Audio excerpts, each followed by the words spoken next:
지난 시간 출애굽기 3장의 말씀을 계속해서 묵상을 하면서 하나님께서 모세와 장로들에게 바로에게 가서 요구하라고 하셨던 내용을 함께 나눴습니다. 사흘 길쯤 광야로 가게 해서 거기서 우리에게 나타나신 여호와 하나님을 섬기도록 해달라, 하나님께 제사를 드리겠다고 요구를 했을 때 이 요구는 바로에게는 아주 도전적인 요청이었다고 말씀을 나눴습니다. 그리고 이 바로의 모습은 오늘 하나님을 섬기고 하나님께 예배드리고 있는 우리의 모습을 바라보는 영적인 세력의 시선을 담고 있다, 이렇게 말씀을 나눴습니다. 그래서 우리가 하나님 앞에 예배를 드리고 하나님의 뜻을 좇아 서는 자리에 설 때에 사단의 영향력은 가장 최소화되는 자리요, 하나님의 영의 영향력은 가장 극대화되는 자리가 예배의 자리라고 말씀을 드렸습니다. 그래서 예배의 자리로 나아갈 때 그 자리를 가로막기 위한 수많은 변수와 일들과 움직임들이 생겨나게 되는 것입니다.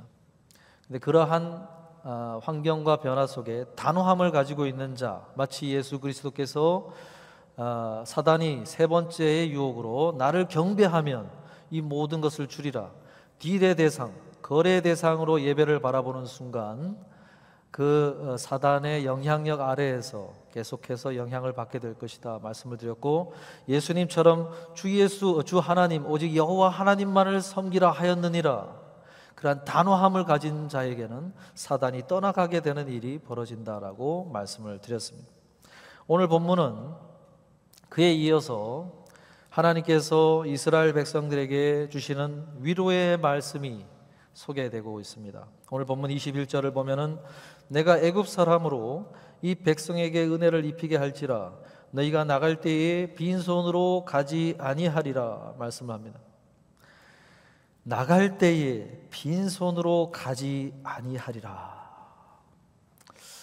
하나님께서 이집트 애굽을 나서는 그 이스라엘 백성들의 모습을 어떻게 계획하셨고 어떻게 기대하셨고 어떻게 바라보셨는지를 소개하는 것입니다. 400년 동안 정착하고 살았던 그곳에서 떠나는 그들의 모습이 빈 털터리로 쫓기듯이 나가는 모습을 하나님이 원하지 않았다는 것입니다. 그들의 손에 400년 동안 정착한 그곳을 떠나며 허전해하는 그들의 손에 하나님께서 무언가를 쥐어주셔서 그것을 가지고 나아가도록 하신 것이 하나님의 마음이셨다고 소개를 하고 있습니다. 그러면서 그들에게 무엇을 쥐어주겠느냐? 오늘 본문 22절을 보니까 여인들은 모두 그 이웃 사람과 및 자기 집에 거류하는 여인에게 은폐물과 금폐물과 의복을 구하여 너희의 자녀를 꾸미라, 너희는 애굽 사람들의 물품을 취하리라 그랬어요. 그들의 손에 무엇을 쥐어주겠다고 그랬습니까? 애굽 사람들의 물품, 은폐물과 금폐물과 그러한 의복을 그들의 손에 쥐어주시겠다라고 말씀하셨어요. 이것은 그들의 물건을 강탈하여 뺏는 것이 아니라 하나님께서 내리신 10가지 재앙으로 말미암아 그들 애굽 사람들 안에 어떤 분위기가 형성이 됐냐면 무엇이라도 줄 테니까 떠나기만 해달라라고 하는 그런 분위기가 형성이 됐기 때문에 이스라엘 사람들이 그들에게 요구했을 때 그들이 기꺼이 그것을 손에 쥐우면서 빨리 나가기를 원한다라고 하는 분위기 속에서 그것을 쥐어주시겠다라고 말씀하고 계시는 거예요. 이것은요, 하나님께서 어떤 분이신지를 굉장히 우리들에게 잘 보여주시는 장면이라고 할 수 있습니다. 이스라엘 백성들에게 하나님께서는 그동안 무보수로 수백 년 동안 애굽의 건축 현장에 착출이 되어서 60만 명, 남자들만 60만 명이 넘는 그런 사람들을 데려다가 각종 피라미드를 비롯해서 국고성을 비롯해서 각종 건축 공사에 무보수로 동원을 해서 그들에게 노동을 시켜서 하루에 10시간 이상씩 연 300일 이상씩 무보수로 일하게 했던 그들, 그런 그들의 임금을 계산하고 계셨다는 것이죠. 그러면서 그들에게 그러한 무보수로 고생했던 그들의 것들을 헤아려서 그들의 손에 쥐어주시는 그런 하나님의 모습을 여기서 우리가 발견할 수 있는 것입니다. 여러분, 하나님은 공의의 하나님이시라고 성경은 소개하는 것입니다. 공의의 하나님, 불의한 모습을 반드시 하나님께서 거기에 대한 대가를 물으시고 어그러지고 잘못된 일을 바로잡으시는 그러한 공의의 하나님이 우리가 섬기는 하나님이시라는 거예요. 그래서 당장에 우리에게 잡혀지는 불이익이 있고 불의한 일들이 있다 할지라도 그 공의의 하나님을 바라보며 걸어갈 때 하나님은 그러한 것들을 바로잡는 순간을 맞이하게 하신다는 것입니다. 그리고 공의의 하나님을 바라본다는 것은 이렇게도 설명할 수 있죠. 그들이 무보수로 그들을 착출해서 일을 시킨 것은 합법이었어요. 법을 제정하는 바로가 공포한 법령에 의해서 이루어진 일이기 때문에 그것은 합법적인 일이었어요. 그러나 하나님께서 그것을 불의한 일로 보시고 이렇게 공의의 하나님으로서 공의를 실현하신다는 얘기는 바로가 제정한 법 위에 하나님이 제정한 법이 있다는 것을 알려주시는 것입니다.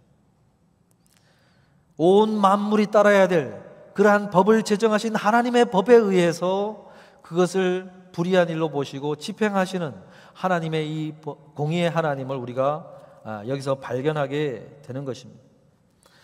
여러분, 하나님께서는 이 세상의 법 위에 하나님의 법을 제정하신 그 법을 의식하도록 우리의 마음에 양심이라고 하는 마음에 작동할 수 있는, 그것을 인식할 수 있는 기능을 갖다가 만들어 놓으셨다고 성경은 소개하고 있어요. 로마서 2장 14절 15절에 보면 율법 없는 이방인이 본성으로 율법의 일을 행할 때에는 이 사람은 율법이 없어도 자기가 자기에게 율법이 되나니 이런 이들은 그 양심이 증거가 되어 그 생각들이 서로 혹은 고발하며 혹은 변명하여 그 마음에 새긴 율법의 행위를 나타내느니라 그랬어요. 하나님의 말씀이 전달되지 못한 이방인이라 할지라도 그 마음에 하나님이 작동하시도록 하나님의 본성, 그 인간의 본성 안에 하나님의 법을 의식하도록 한 양심이 때로는 고발하고 때로는 변명하면서 그 마음의 그 법에 의해서 하나님 앞에서 걸어가도록 그 양심의 기능이 있다라고 성경이 소개하고 있는 것입니다.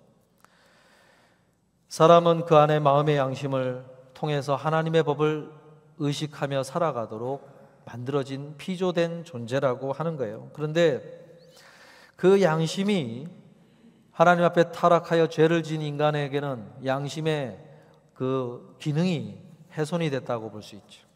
그래서 온전히 하나님의 법을 의식하지 못하는 일들이 생긴다는 거예요.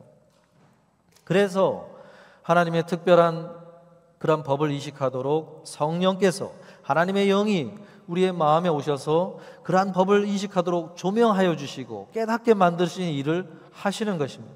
그리고 우리가 읽고 묵상할 수 있는 외적인 이런 하나님의 말씀을 우리에게 쥐어주심으로 하나님의 법을 의식하며 살아가도록 만드셨다고 할 수 있어요.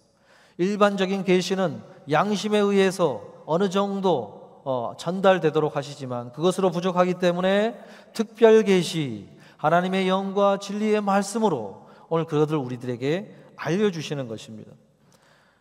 오늘 우리가 하나님 앞에 설 때에 내적인 양심과 그 다음에 성령의 조명하심, 그리고 하나님의 말씀을 통해서 하나님의 법을 지금 우리에게 알리고 계시는 거예요. 그래서 우리는 때로 우리의 마음의 소리를 들을 필요가 있어요. 세상에 그 누구도 지적하지 않고 합법이고 합법적인 일들을 한다 할지라도 내 마음에 때로는 내 양심이 나를 고발하고 여러 가지 것들 불편한 마음을 줄 때 내 내적인 소리를 들을 필요가 있죠. 내 마음이 왜 이렇게 불편할까? 그것은 하나님의 법을 의식하도록 자꾸 만들고 있는 양심이 작동하고 있는 소리라고 할 수 있어요. 그런 내면의 소리를 들을 필요가 있어요. 또 하나, 여전히 내가 하나님 앞에 기도할 필요가 있죠. 하나님, 성령으로 조명하여 주셔서 나에게 좀 하나님의 법을 온전히 알 수 있도록 깨우쳐 달라고 할 필요가 있고, 또한 말씀을 펴서 하나님의 말씀 통해서 과연 하나님이 나에게 무엇을 말씀하시는가 지혜를 구할 필요가 있는 거예요. 이러한 세 가지의 역할을 통해서 우리는 하나님의 법을 의식하며 걸어갈 수 있게 되는 것입니다. 오늘 본문은 바로가 제정한 법 아래에서 그들에게 무보수로 그렇게 착취했던 노동에 대한 대가를 하나님의 법 차원에서 실현하고 공의를 실현하고 계시는 하나님의 모습을 우리가 알 수가 있어요. 에베소서 1장 17절 18절에도 말씀하기를 우리 주 예수 그리스도의 하나님 영광의 하나님께서 지혜와 계시의 영을 너희에게 주사 하나님을 알게 하시고 너희 마음의 눈을 밝히사 그의 부르심의 소망이 무엇이며 성도 안에서 그 기업의 영광의 풍성함이 무엇인지를 알려준다고 말씀하고 있어요. 성령이 우리의 마음의 눈을 밝혀주신다 그랬어요.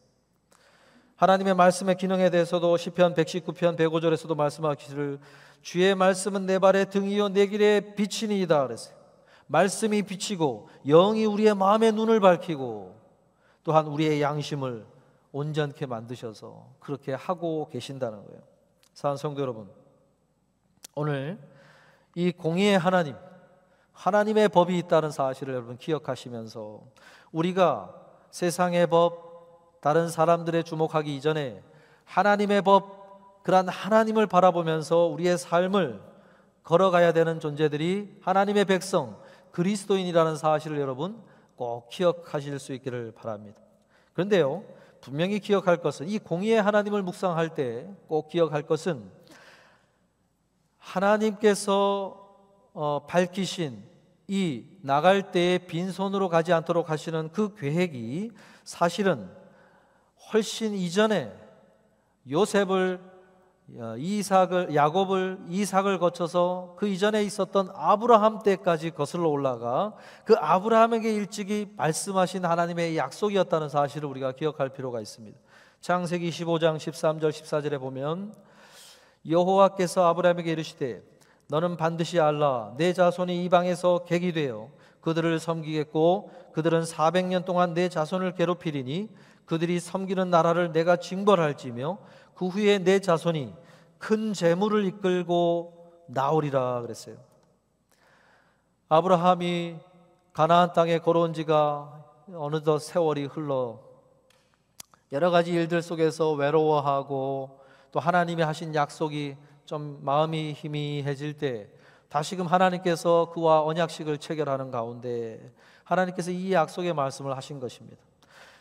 이스라엘 백성들이 큰 재물을 이끌고 나오리라. 이 약속의 말씀이 있었다는 거예요. 그러니까 그로부터 500년에 홀쭉 넘는 그 세월이 흘러서야 이 약속을 성취하시는 그 공의의 하나님의 공의가 실현되는 것이 거기서 이루어졌다고 하는 거죠. 하나님께서 공의를 실현하실 때는 굉장히 거대한 시간을 통해서 그 공의를 실현하신다는 것입니다. 우리가 생각하는 우리 때에 이루어지는 공의가 아닐 수 있다는 거예요. 그것은 많은 대를 이어서 아브라함, 이삭, 야곱, 요셉 4대를 지난 다음에 또 400년이 지났으니까 8대를 지나서 기어이 그것이 실현되었다라고 하는 거예요. 무슨 이야기입니까? 하나님은 공의의 하나님이시면서 동시에 자비의 하나님이세요. 그 하나님의 자비로운 마음이 있기 때문에 공의가 실현되는 것이 즉각적인 실현이 되지 아니하고 이런 대를 이어 굉장한 거대한 시간을 통해서 이루어진다고 하는 사실을 기억할 필요가 있다는 거예요. 그래서 베드로후서 3장 9절에서도 주의 약속은 어떤 이에 더디다고 생각하는 것 같이 더딘 것이 아니라 오직 너희를 대하여 오래 참으사 아직도 멸망치 않고 다 회개하게 이르기를 원하시느니라 그랬어요. 공의의 하나님이 왜 즉각적인 공의의 그런 액션이 나오는 것을 하나님의 한켠의 마음, 자비로운 마음이 그것을 지연시키고 있다는 것입니다. 그렇기 때문에 공의의 하나님의 액션이 그렇게 더디게 어떻게 보면 더디다고 여길 수 있는 그런 긴 시간을 통해서 이루어진다는 것입니다. 예수님의 십자가의 구속도 창세기 3장에서 약속하신 그 약속에로부터 수천 년이 흘러 기어이 하나님께서 이루시는 장면이 거기서 이루어졌다고 하는 것이지요. 왜 그렇습니까? 그것도 자비의 하나님 때문이에요. 오늘 우리가 살아가고 있는 오늘도 마찬가지로 하나님의 이 공의의 하나님의 액션은 자비의 하나님의 마음 때문에 오랜 기간을 걸쳐서 이루어지고 있다는 거예요.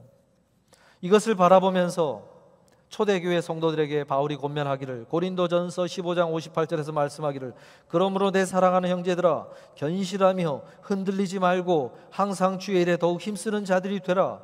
이는 너희 수고가 주 안에서 헛되지 않은 줄 알미라 그랬어요.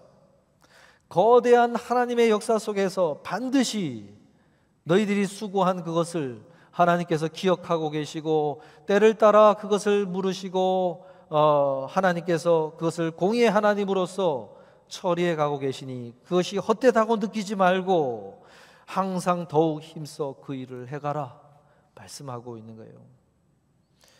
우리의 시선은 단 며칠, 그 다음에 단 1, 2년 거기에 머물면서 우리의 수고한 것이 그렇게 열매로 나타나기를 기대합니다.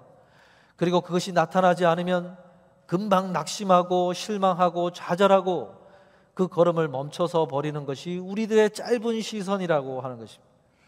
그러나 하나님의 그 시선은 그렇게 거대하기에 헛되다고 느껴진다 하더라도 그것을 멈추지 말라는 거예요. 마치 지난주에 말씀을 나눴던 것처럼 바로가 그런데 너희가 가서 내가 전하라고 한 말을 전하라. 그런데 그가 듣지 아니하리라. 그렇게 말씀하신 것과 똑같은 것이죠. 그럼 무슨 소용이 있습니까? 하지 말고 내가 전하라고 한 그 말만 가지고 가서 전하라. 그것이 헛된 것이 아니니 전하라고 하신 말씀과 동일한 말씀을 하시는 거예요. 여러분, 옛날 한국이 지금보다 훨씬 못 살 때 그 당시에 신앙생활 했던 우리의 선조 때의 분들은 어떻게 신앙생활을 했습니까? 그때 보면은 뭐 교육적인 혜택도 받지 못했고 시대적인 문화적인 혜택 뭐 그런 것 하나도 없었고 아무리 성실하게 해도 돌아오는 대가가 이루어지지 않는 그런 날마다 헛수고인 노력을 해야만 기울여야만 했던 그런 시대에 어떻게 우리 믿음의 선조들이 신앙생활을 했는가 한번 살펴보면 아침에 새벽 일찍 논과 밭으로 나가 열심히 김 메고 땀 메고 오직 곡괭이 하나 들고 그 일들을 해가면서 하루 종일 일하고 날이 어둑어둑해지면 그제서야 지친 몸을 끌고 돌아와서 밥 먹고 잠들기 바쁘고 그렇게 끙끙 앓으면서 잠을 자다가 다시 일어나면 그렇게 나가서 매일같이 그렇게 일을 해가던 분들이 주일을 맞으면 또 부지런히 일어나서 교회에 가서 예배드리고 아침 예배, 저녁 예배, 그리고 중간에 있는 친교 시간 갖고 했잖아요. 그런데 저희 할아버지 할머니가 살던 그 마을들 가보면 교회가 딱 하나 있어요. 근데 그 교회에 하나 있는데 예전 얘기를 하실 때 보니까 예전에 그리스도 교회에 나오지 않는 사람이 한 명도 없었대요. 그 마을 전체가 교회를 나왔다는 거예요. 그러면 친교 시간 준비가 어떻게 될지 한번 생각을 해보세요. 마을 잔치를 준비해야 되는, 교회 친교가 마을 잔치를 준비해야 돼요.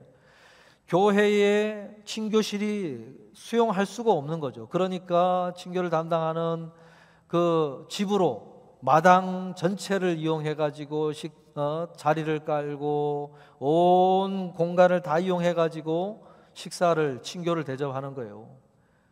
저희 할머니 같은 경우는 이제 두부를 잘 하시니까 두부를 해서 식사가 생두부를 그렇게 만들어 가지고 손두부를 만들어 가지고 간장 하나에 두부를 하나 먹으면서 대접하는 거죠.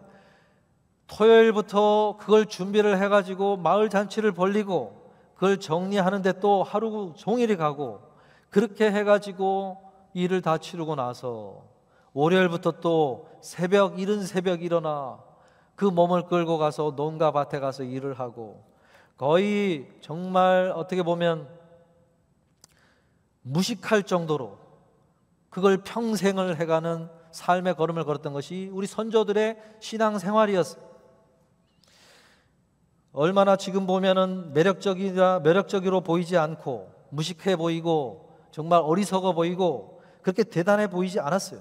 그러나 세월이 지나면서 그들의 자녀들의 삶의 걸음을 보면은 그렇게 그들이 우직할 정도로 그렇게 했던 그런 신앙의 걸음들이 하나도 헛된 게 없어요.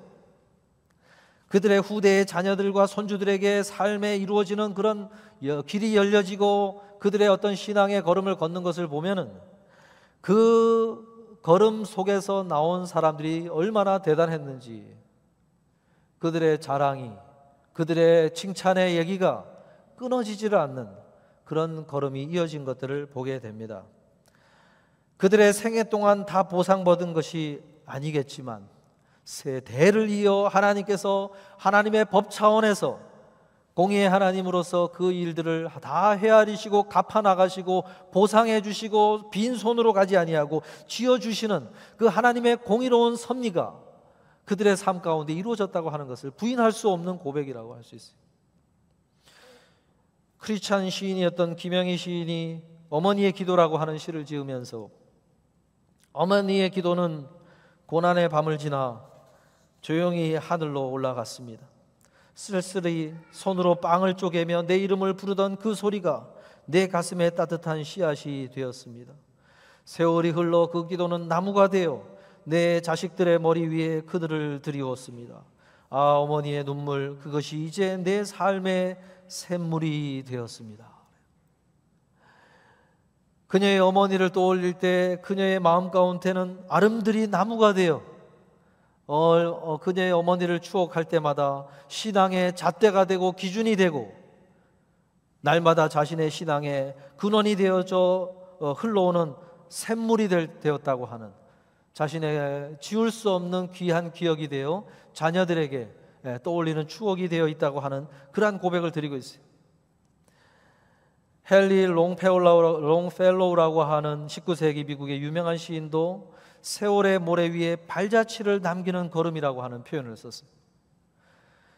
흘러가는 시간 속에 다 사라져버리는 모래와 같은 것이지만 그러나 그들의 헌신과 수고는 늘 지워지지 않는 기억으로 자녀들의 마음 가운데 새겨진 흔적이 되었다라고 표현을 하고 있어요. 여러분, 오늘 바울이 권면한 것처럼 그러므로 사랑하는 내 형제들아 견실하며 흔들리지 말고 항상 주의 일에 더욱 힘쓰는 자들이 되라 권면하고 있는 것입니다. 여러분, 우리의 이 헌신과 수고는 무엇을 바라보며 걸어가야 됩니까? 세상의 법이 아니라 하나님의 법, 그 하나님의 법 아래에서 그것을 바라보면서 공의의 하나님의 그 섭리해 가시는 손길을 바라보면서 우리가 삶의 걸음을 걸어갈 때 낙망하고 좌절하고 낙심하며 그러한 수고의 걸음을 멈춰서는 걸음이 되지 않을 수 있다는 것입니다. 오늘 그 시선이 다시금 회복되어 그러한 하나님을 바라보며 걷는 믿음의 선조들을 따르는 걸음을 걸어가는 우리 모두가 될 수 있기를 바랍니다. 마지막으로 기억할 것은 이 물질은요, 이스라엘 백성들이 성막을 건축하는 데 쓰여지는 귀한 예물이 되었다고 하는 것입니다. 이스라엘 백성들이 광야로 나아가면서 아무것도 못할 것이라고 생각을 합니다. 아무것도 못하지 않겠나? 거기서 뭘 할 수 있겠나? 그런데요, 하나님은 이렇게 지어주면서 거기서 성막을 짓도록 건축하도록 하는 모든 재료를 그들에게 지어주시면서 그렇게 가도록 하셨다는 거예요. 거기서 성막도 건축을 했고 성막을 봉헌하는 시간도 가졌고 성막에 제사도 드릴 수 있었고 그리고 거기서 가정을 이루고 결혼도 하였고 아이도 낳은 모든 삶의 여정을 필요한 것들을 다 영위를 했어요. 거기서 못한 게 없어요. 다 했습니다. 하나님을 헌신할 수 있어 하나님께 헌신하는 것도 다 할 수 있었고 다 할 수 있었다는 거예요. 하나님은 필요한 것은 먹거리는 광야에서 만나를 통해서 메추라기 떼를 통해서 공급해 주시고 성막을 건축할 것은 애굽에서 이렇게 손에 쥐어줌으로 그렇게 가져가도록 하셔서 그렇게 하셨고 필요한 것들을 다 공급해 주셨다는 거예요. 특별히 출애굽기 35장에 가면 성막을 지을 때 건축할 재료들을 너희들이 자원하여서 원하는 대로 가지고 와라 했을 때 사람들이 가지고 오는 걸 스탑시켰다고 그랬어요. 왜요? 이미 충분하게 차려두는데 사람들이 자꾸 가져오니까 이제 안 가져와도 된다, 가지고 가라, 돌려보냈다고 그랬어요. 무슨 이야기입니까? 하나님께서 넘치도록 주셨다는 거예요. 그렇게 자기가 원하는 대로 내고도 남을 수 있도록 넘치도록 그런 것들을 쥐어주셨다고 하는 거죠. 그러면서 이 경험을 그들에게 시켜주시면서 신명기 16장 17절에 너희가 이런 걸 경험했지 않느냐? 가나안 땅에 들어가서도 이걸 꼭 기억하고 그렇게 하거라 하면서 각 사람이, 신명기 16장 17절에 각 사람이 내 하나님 여호와께서 주신 복을 따라 그 힘대로 드릴지니라 말씀해요. 힘대로 드릴지니라.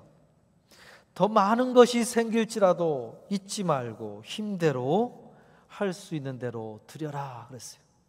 여기서 그 힘대로라고 하는 것은 원어의 뜻이 내가 손에 담아 드릴 수 있는 대로라는 뜻입니다. 내가 너 손에, 양손에 담아 드릴 수 있는 대로 드려라. 우리가 손에 담을 수 있는 만큼 드리는 것이니까 할 수 있는 대로 드려라 라는 말이죠. 여러분, 이게 참 중요한데 할 수 있는 대로, 양손에 담아 올릴 수 있는 대로. 우리가 항아리에 한번 쌀독에 쌀을 갖다가 채웠다고 한번 생각을 해보세요.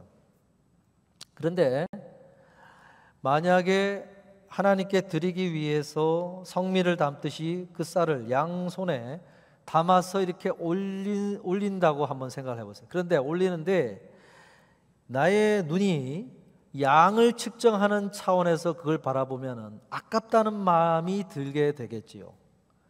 가득 채워놨는데 하나님께 드리려고 양손에 그 곡식을 또 올렸는데 가만히 보니까 남는 게 얼마나 되나, 이렇게 보면은 아까운 마음이 들게 되겠지요. 그러면서 이것이 아까워서 드리지 못하는 일이 생길 수가 있어요.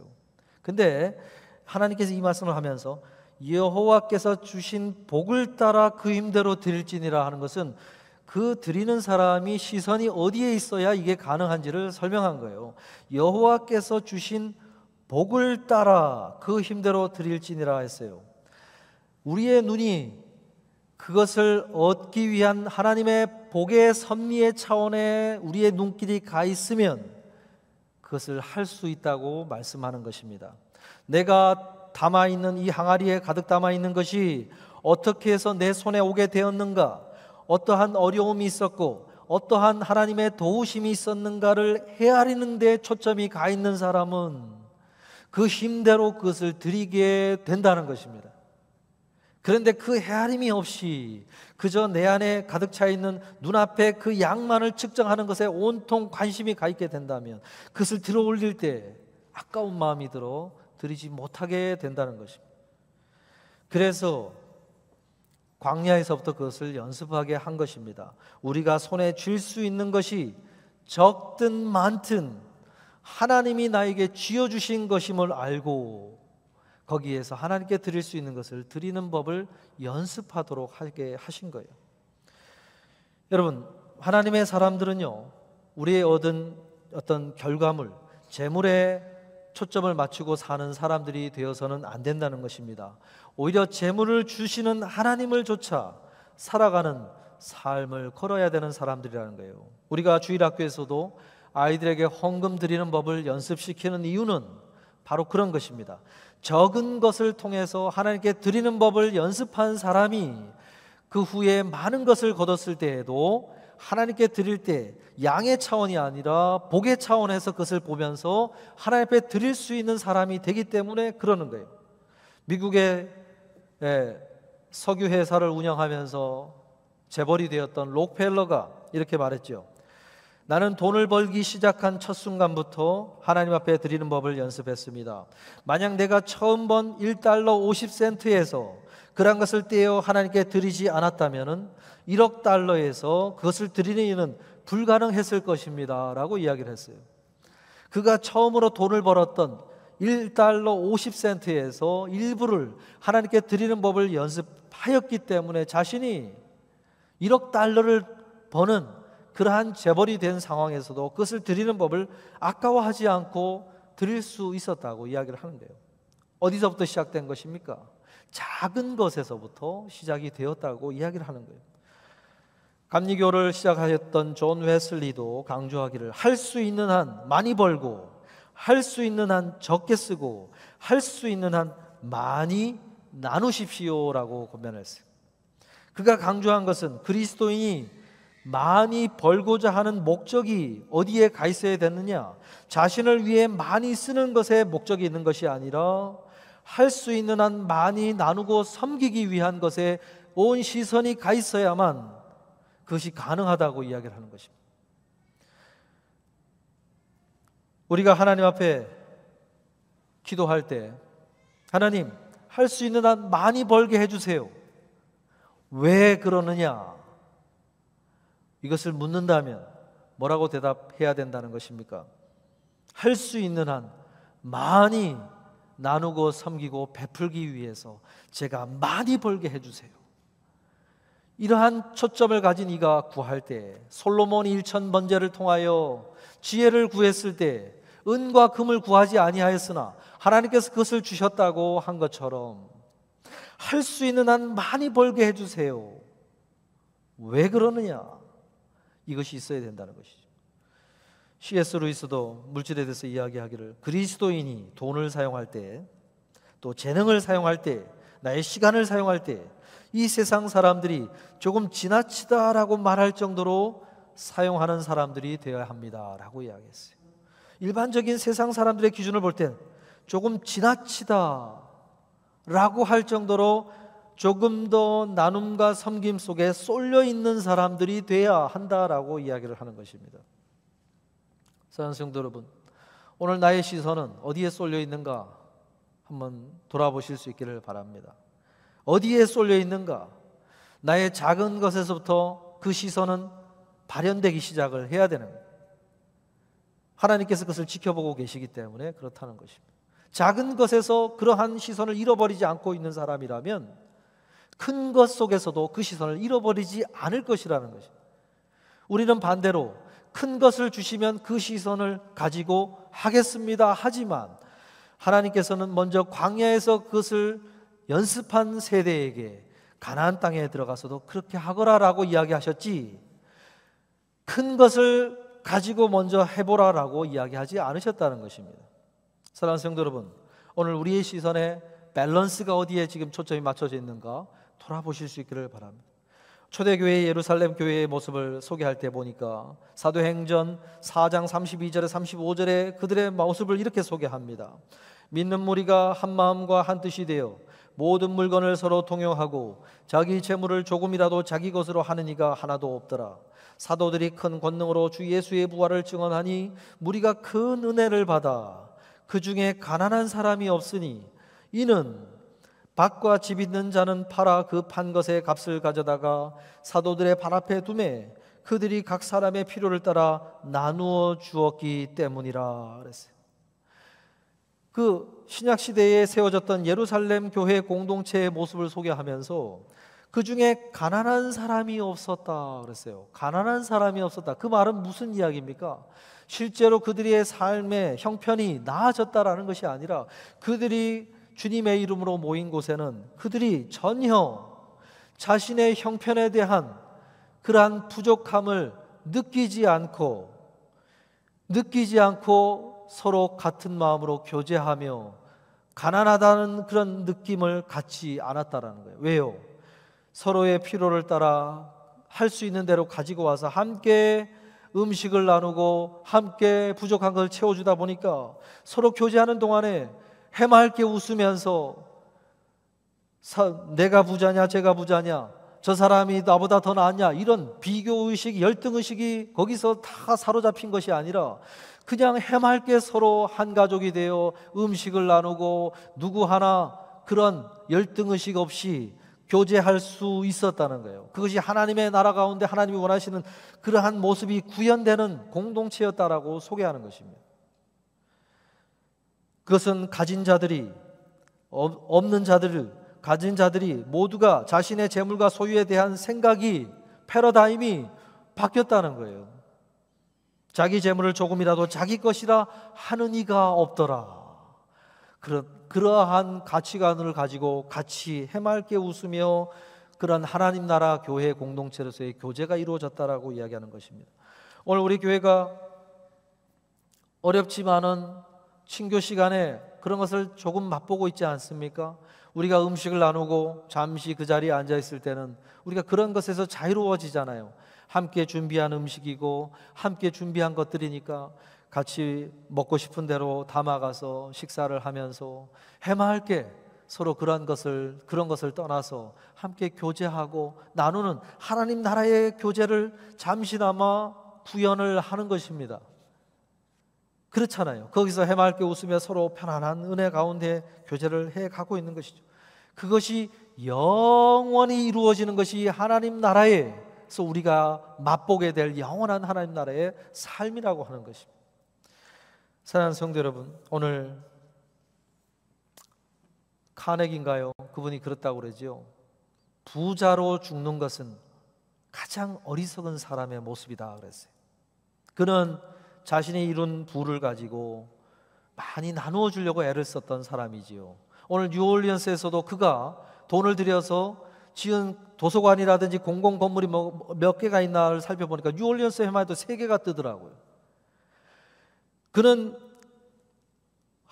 이 땅에 하나님께서 우리를 세상에 태어나게 하실 때 아무것도 가지고 온 것이 없음에 하나님 앞으로 다시금 갈 때에도 가지고 가지 못하니 그것을 싸매어 들고 가지고 가기 위해서 끝까지 움켜쥐고 있는 사람은 가장 어리석은 사람이다. 더구나 그것을 가장 많이 쌓아놓은 사람은 가장 어리석은 사람이다라고 이야기를 하면서 어떻게 하면 내게 주신 것을 다 나누어 주고 갈까를 고민하는 사람들이 돼야 된다라고 강조를 했던 사람이에요. 그렇지 않습니까?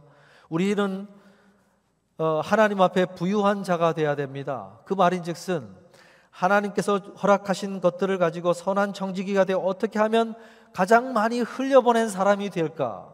그것이 하나님을 향하여 가장 부유한 자로 서게 되는 것이라는 것입니다. 하나님에 대하여 인색한 자가 아니라 하나님을 다하여 가장 부유한 자로 우리가 하나님 앞에 서야 된다는 것입니다. 사랑하는 성도 여러분, 오늘 우리가 그러한 자들로 걸어가시는 저와 여러분 되실 수 있기를, 공의의 하나님, 하나님의 법이 있다고 하는 사실을 기억하시면서 그 법을 바라보고 걸어가시는 저와 여러분 되실 수 있기를 주님의 이름으로 축복합니다.